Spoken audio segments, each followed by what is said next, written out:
what special is going to happen this year for Puja and for Christmas vacation, winter vacation? What are we going to see in TTF this year, since today is the first day?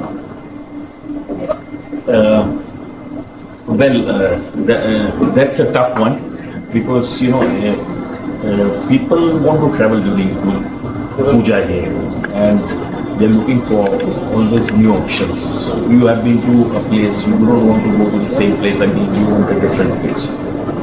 From that point of view, see, even what looks like a traditional place can be a new place for someone.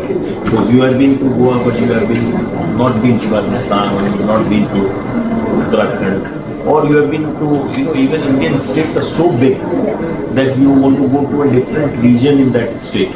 And that's what is being promoted here, because some of the pavilions are so large, be it MP or Uttarakhand, Uttar Pradesh, and this side we have Bihar. So they are promoting everything. Now, if from the point of a fair organizer, what I see, new hotspots are Bihar, like for example. So you're focusing on... They are focusing, and that's why we are focusing. Because they visit their pavilion. It's so well done, so large. Yeah, I haven't seen it yet. I've just entered. Yeah, so it is right at the entrance on the right hand side. When we you see, you hardly hear that look, Pujo Bihar jaচ্ছে. Nobody says that. Nobody says that. You will hear very embarrassingly something. এবার আমি রাজগীর নালন্দা যাচ্ছি. That is all you can expect. Yes. But if you actually see, in my experience, I took a tour personally last time around the same time, and I discovered that they have cleaned up their act so much, and it has so much to offer, and it is so close to us. So like I did, you can take a flight from Kolkata to Durga, only 4,000-5,000 rupees daily flight, and excellent destination, because the foreigners also come to this circuit. Excellent hotels, not very expensive. They can take care of you. And so that's the both again Rajgir. I love Rajgir. I have been. And see the nature park they made. It's world class. So it's a new attraction within old this thing. So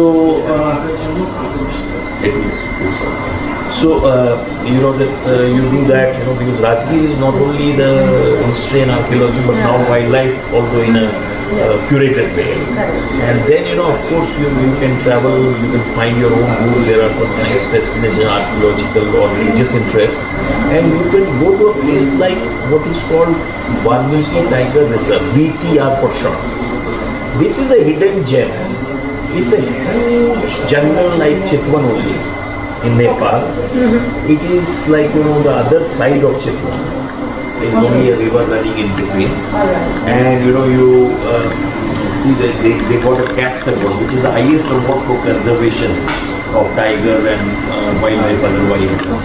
So they unfortunately right now they don't have that much of tourist infrastructure. So it is quite adventurous, but it is worth visiting. You can spend as very little or as much time as you want, and you can cross over to Chennai. What about the stay over there? So stay. You are saying that there is not much tourist. So there is some infrastructure which has come. There is a nice place called Elephanta Resort, which is they've used local material, bamboo and all, to make a resort. So it's not very difficult to spend few nights, but especially if you are adventurous, then you can find tour operators who are offering staying, let's say tented accommodation, or some of the Buddhist bungalows which are there.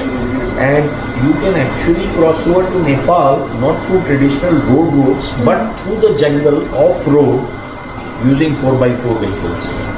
That itself is out of the world experience. I mean, that would be something new. Something new, and something very, very interesting, because you are going through the core of the jungle.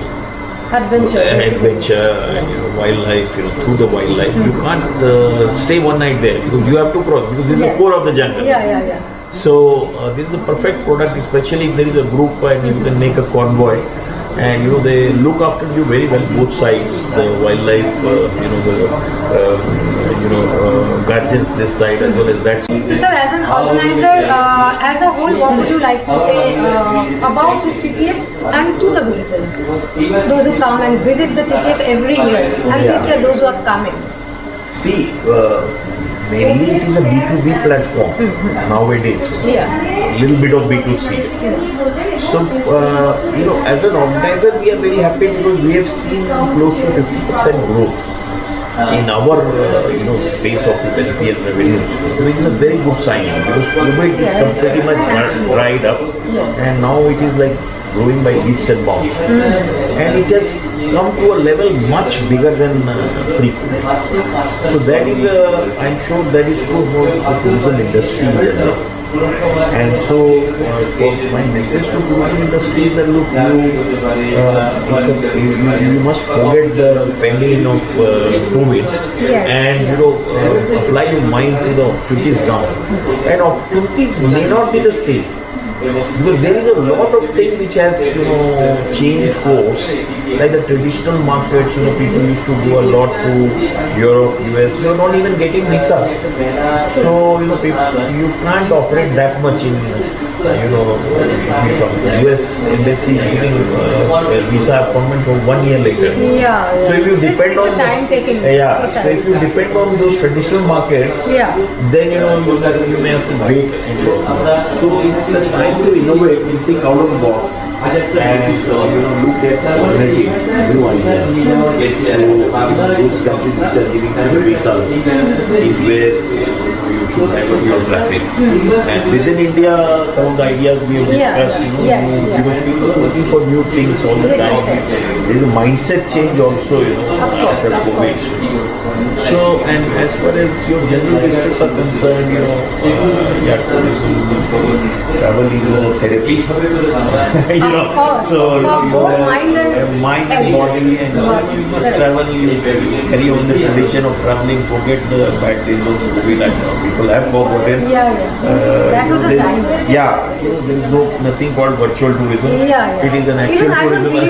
Virtual, nobody. You see YouTube, you want to go and see. Yeah, exactly. So likewise, TTF is a actual platform for interaction between travel trade and buyers and sellers, and virtual platforms are no substitute for that, as you yourself see. Now, my last question is Vietnam. What would you suggest about Vietnam? Because people are now very much interested to go to Vietnam. See, Vietnam, I have been once. This entire Southeast Asia is so accessible and beautiful, and we should be proud about visiting, proud after visiting these places, because you see the cultural influence we have. India was almost like Rome, in Europe. When you go there, you see that the temples and so many things, has borrowed from here. And so, if you actually want, if you are spiritually inclined, just don't think about Ayodhya. You can think about all these places we discussed, and we were discussing in Terai, there is Sita Mani, and Valmiki. The tiger reserve actually is named after sage Valmiki. To give so much time to us. I'm from Perfect News. I'm Sukanya Banerjee. Nice. Sir, thanks a lot, sir. Nice. Wish you all the best, sir. Thank you. You too. Nice talking to you, sir. Likewise. Likewise.